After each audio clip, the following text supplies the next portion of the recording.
I believe every message starts with a story, and I'm here to tell you mine. What is the first thing that stands out about me? For those who know me, they'd probably say my friendliness. Making friends is something that has always come very naturally to me, but maintaining these relationships with a damaging habit throughout the years has become a struggle. I used to speak with what people would call a baby voice. Baby voice, I know, right? Anyways, my voice would change into a higher pitch sometimes when I spoke, and others would point it out, make fun of it, and call me annoying for doing so. It wasn't something that I could turn on and off with a button, and more like something that occurred naturally. The more people would start to point it out, the more my self-consciousness increased. I would pay special attention to how my voice sounded around others, and would try really hard not to talk in that voice, so I didn't face social rejection. Not only did I start to consciously monitor how I sounded, I also began to observe others. I paid very close attention to their mannerisms and reactions when I talked to them. I closely studied how they reacted to what I said and did, and from this, I only acted a certain way around them. This was conformity. This habit was productive in helping me make friends, but created anxiety and a false identity. There was a constant anxiousness whenever I formed a relationship with someone, a constant fear that I would mess up with speaking or behaving, and this person would judge and reject me for it. If you've ever felt this way, you felt the urge to conform. This method taught me that I needed to morph and change myself for my peers' approval and validation. It became a norm, and something I would subconsciously do to make friends. A pattern that showed up in multiple different areas of my life, not just in my voice, but also within my own identity. This pattern of conformity started to make me believe that I wasn't black enough because I didn't fit into the notion of what a black person was. The feeling of being outcasted by my community, a community that I was meant to belong in, made me want to conform. This also occurred simultaneously with the social pressure to conform to Eurocentric beauty standards. I didn't see as many people who looked like me in the beauty industry when I was growing up, and so this idea that my hair and other Afrocentric features were ugly started to form. I was constantly straightening my hair, which not only created horrible curl damage, but internal damage.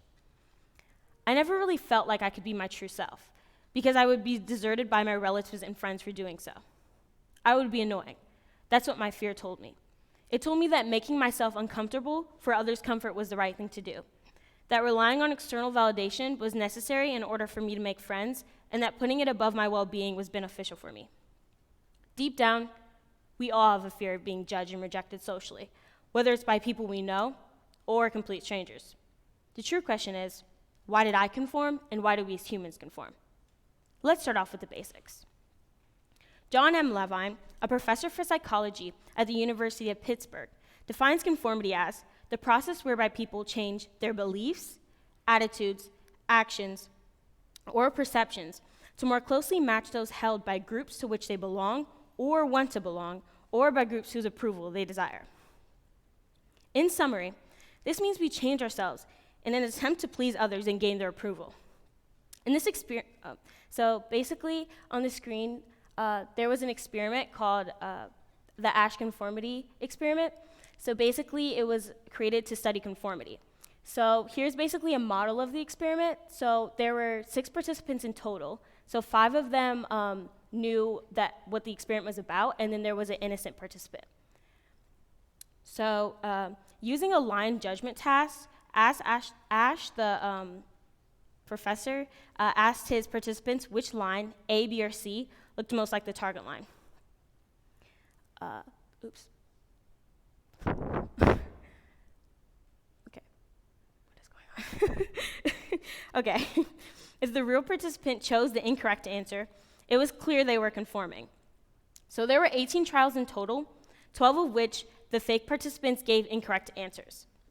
Out of those 12 trials, about 75% of participants conformed at least once, and 25% of participants never conformed. It's very interesting because humans are actually the only species known to conform. We as humans struggle with conformity because the desire for social acceptance is so strong that we feel as though we have to modify ourselves to others' ideals. We think that if we defy others' ideals, those people won't act as kindly towards us. Because I had never really felt a sense of belonging, I believed being accepted and validated by my peers showed my significance. We all crave significance and belonging. You may ask, well, Alana, why and how does conformity negatively affect us? That's a great question, Alana. Conformity is just another way we as humans people please. People pleasing is the act of relying on external validation to determine our actions. When I started to grow into the habit of relying on others to make decisions for me, I forgot about my beliefs, opinions, and emotions, and I adjusted my boundaries to accommodate. We strip ourselves of our individuality and independence. We become dependent on conformity. You see, this is why our authenticity holds power. When we conform, we let others decide what we do with our lives, when that's our job, especially when we spend time with people who make us feel as though we have to change. We start to internalize that. So even at times when there is no social pressure to conform, we tell ourselves we have to. You tell yourself you have to, because of the judgment you previously faced. See, at this point, we no longer need someone to make us feel like we must change. We make ourselves feel like we must change. Okay, so why am I telling you this? It's important to learn from a young age, especially for middle schoolers, that changing yourself for others won't get you anywhere. We as humans work so hard to try and make others happy that we forget about our own happiness. We put ourselves last and others' validation first. We forget how special our authentic selves are and how much power we gain from nourishing our individuality. We become dependent on external validation, and we let it hold power over us.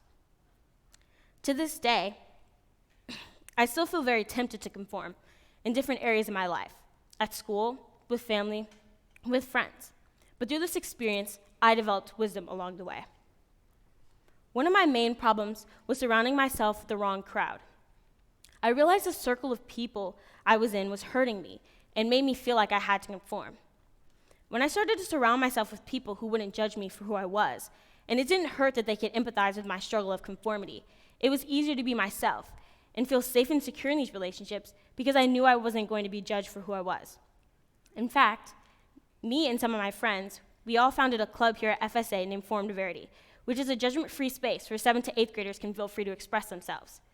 When you take yourself out of an environment that is encouraging you to conform, you feel the need to conform less frequently. Along with this comes self-acceptance and valuing yourself. You have to learn how to accept and love yourself for who you are. You have to fully understand how much value and power you have through your authentic self. I'm telling you this because this is your wake-up call. This is your reminder. Your authenticity holds power. You hold power. Stand in it. Thank you.